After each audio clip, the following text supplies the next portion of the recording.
guys! Good morning! And welcome back to our YouTube channel. Bagong gising po. Bali 7:30 dito. Bagong gising. Yan, sinisinok. Sinisinok. Aga-aga may sinok.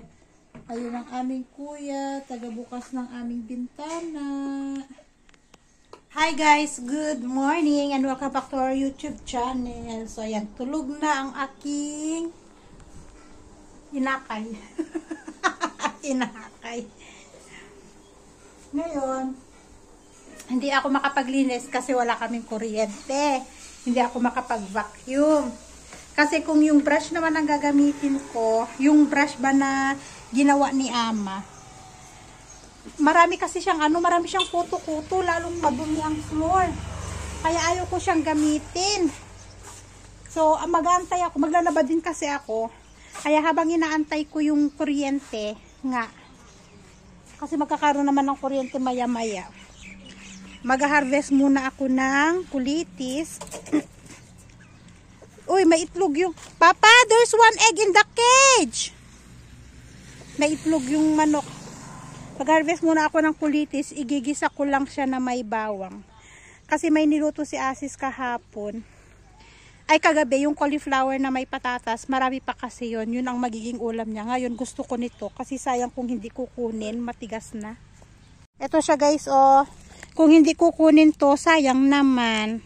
Titigas na siya. So, kanina, nung nilalakad-lakad ko si Babu dito sa labas, nakita ko siya. Kaya sabi ko, pag napatulog ko si Babu, eto yung gagawin ko. I-harvest ko to. Tapos, igigisa ko lang siya na may bawang. Alam niyo yung simpleng gisa lang na may bawang? Dagdag lang ba? Gusto ko ng vegetables. Gusto ko ng gulay. Mabango to eh. Pero mas mabango yung may tinik. Grabe ang lalakas ng hangin dito sa amin. Kahapon ang lakas ng hangin sa amin, no? Tinangay yung mga bulak. Alam niyo yung bulak na nilalagay sa unan? Tinangay, ang dami. Ayan yung mga yan, oh. Itong mga to. Ito yung mga bulak na nilalagay sa unan, eh. Galing to sa puno. Ayan, may buto pa. Tinangay nila, ang dami. Sayang kapag nakolekta yan, marami din, ah. Ito yung aking watermelon. Isa. Dalawa. Ayan. May bulaklak na, 3, 4. Sana mag-survive. Ayan o, may bulaklak na doon o. Sana lang talaga. So, mangungulekta tayo dito ng talbos ng kulitis. Minsan nakakalimutan ko ang Tagalog nito eh. Mas familiar ako sa Ilocano. Kwantong. Kwantong. Ay, may bulaklak na. Dito kahapon, no, ang dami nag-harvest sila niyan kahapon. After mag-harvest, nag-spray sila.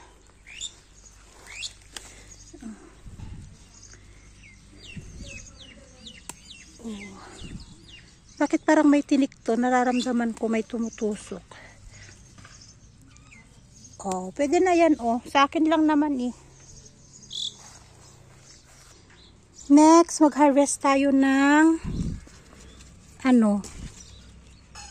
spinach, alokbati. Ang alokbati namin dito ay color white. Hindi kagaya ng alokbati natin sa Pilipinas na color purple. Eh?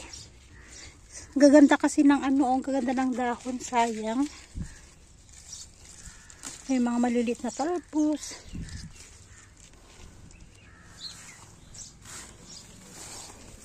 Ayun, may talbos. Nung nandito si Cecil, tinalbusan na to ni Cecil. Ngayon, meron na naman, tumubo. Lagyan natin dyan.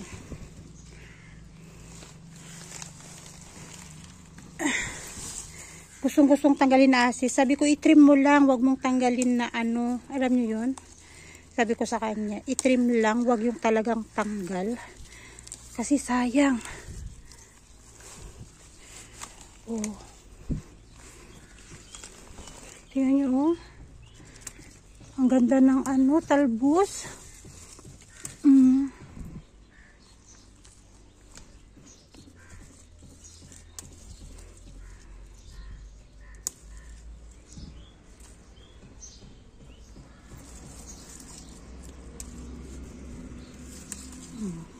Diba? Ang bango na amoy. Si Asher kinakain niya yung dahon nito na ano, hilaw. Masarap siya kasi ang lasa nito ano, parang mint. Yung hilaw na ano, ganito. Oh. Nagluluto na si Asis eh. Sayang yung ano nito, dahon nito. Kunin natin. Ang ganda kasi ng dahon niya, oh. Ano siya? Anong tawag doon? Nalangtot. Kapag tumigas to, sayang. Sarap nito sa munggo. Pero gagawin ko lang tong salad. Solo lang. May bawang lang.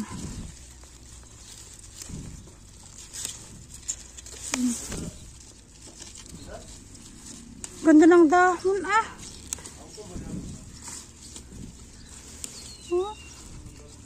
Tama na. Susunod na naman. Hindi, nakuulog.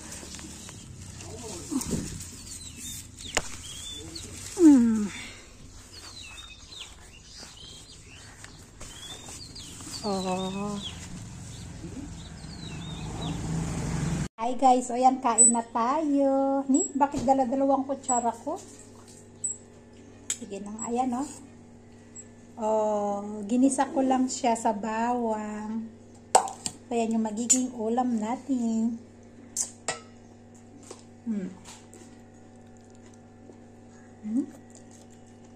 Sarap. At, syempre, fried rice. Hindi pa nakikita. Fried rice. Tapos yung ulam natin na leaves lang. Ginisa lang sa bawang na leaves. May konting sabaw. Lagyan ko ng asin at paminta. Yun lang.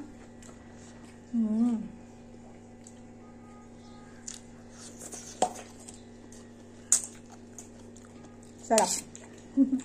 Simpleng ulam. Pero healthy.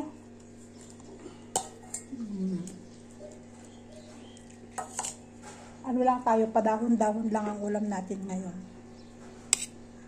At sabi ko kay Asis na nanawa na ako sa puro chicken. Gusto na niyang ikatayin lahat ng chicken namin sa cage. Kasi daw ano na, matanda na. Kapag matanda na kasi, mas matitigas na kasi yung ano, yung laman niya, parang native bang itsura na.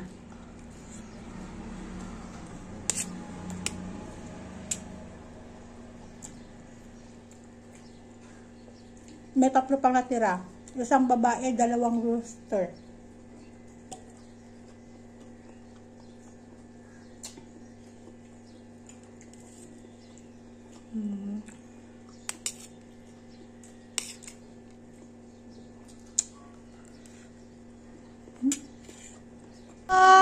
Good morning, good morning. Gising na? Utik ko? Utik ko? You're awake, baby ko? You're awake? Tamang-tama, nakatapos na rin kami ng homework ni Kuya. Gising na ang alaga. Laki-laki na ng mata mo, bibi, oy. Mulat na mulat ka na, ah. Yeah, mulat na mulat ka na, na.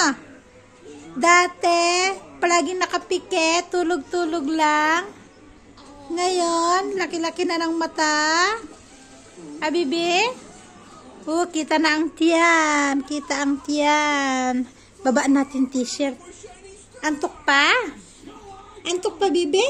Nagmumuni-muni pa? Sus, ang mata. Suplado. Ang sarap kurutin. Ay. So, yan guys. Tapos na kaming mag-ano. Tingnan mo yung itsura ng isa. Oh, ang ganda ng upo. Doon na doon. Nanonood na. Tapos na siya sa homework. Medyo madali kami nakatapos ngayon ng homework ni Asher. Hindi kami masyadong nagtagal-tagal sa kanyang homework.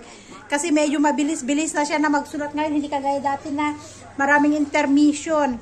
Ngayon, pag sinabi ko na tapusin mo yung homework mo, pagkatapos ng homework, makakapanood ka na. Ayan, mabilis siyang nakatapos. And yun, medyo hapon na rin dito. Hapon na talaga dito, guys. At alam nyo na, mag-start na tayong magluto-luto ng hapunan na naman. Kaming tatlo lang dito. Wala ang aming papa. Nangisda na naman sina Ama. Kahapon nangisda sinama. Ang dami niyang nakuha. Kaya lang, ewan ko, bakit yung ibinigay na isda kagabi hindi masarap ang pagkakaluto. Kahit si Asis hindi niya nakain. Ngayon, nangisda ulit si Ama. Marami ulit nakuha si Ama na isda. So, yun lang. And kain tayo, merienda.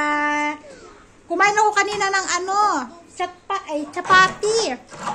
Na isang buong chapati na ganyan. Yun yung kinain ko. Mani. At yun, kain-kain muna tayo bago tayo kikilos-kilos na naman. So, yun lang yung ating video for today, guys. And kuna, thank you again for watching. And see you in our next vlog. Bye, everyone, and God bless us all.